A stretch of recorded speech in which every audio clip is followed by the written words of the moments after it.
সালাম আলাইকুম। আজকে আমরা জানবো ডাস এর ব্যবহার।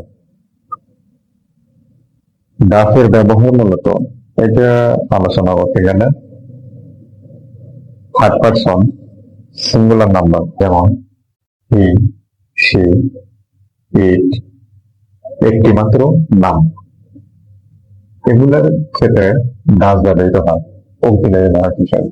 যেমন am, is, are, was, were, have, has, had, do, does, did। তবে আসুন দেখা যাক ডাসের ব্যবহার কোন কোন সেন্টেন্সের ক্ষেত্রে হয়।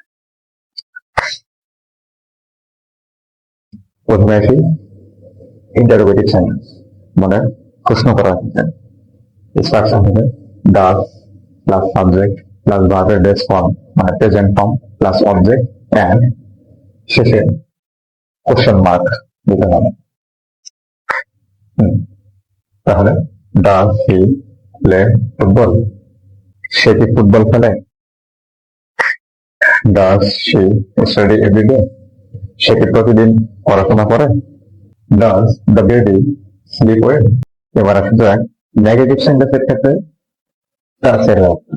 নেগেটিভ সেন্টেন্সে ডাস কেমনে ব্যবহার করা হয় সেটা হি ডাজেন্ট লাইক টি, সে চা পছন্দ করে না।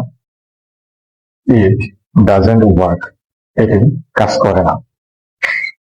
She doesn't go to school on Friday, সে শুক্রবার বিদ্যালয়ে যায়। এই হলো ডাসের ব্যবহার। প্রথমে আমরা দেখিয়েছিলাম ডাসের ব্যবহার ইন্টারোগেটিভ সেন্টেন্সের ক্ষেত্রে, এন্ড সেকেন্ডলি দেখালাম ডাসের ব্যবহার নেগেটিভ সেন্টেন্সের ক্ষেত্রে। ধন্যবাদ, দেখা হচ্ছে অন্য কোনো দিন নতুন কোনো টপিক। ততদিন পর্যন্ত সাথেই থাকুন, সুস্থ থাকুন। আসসালামু আলাইকুম।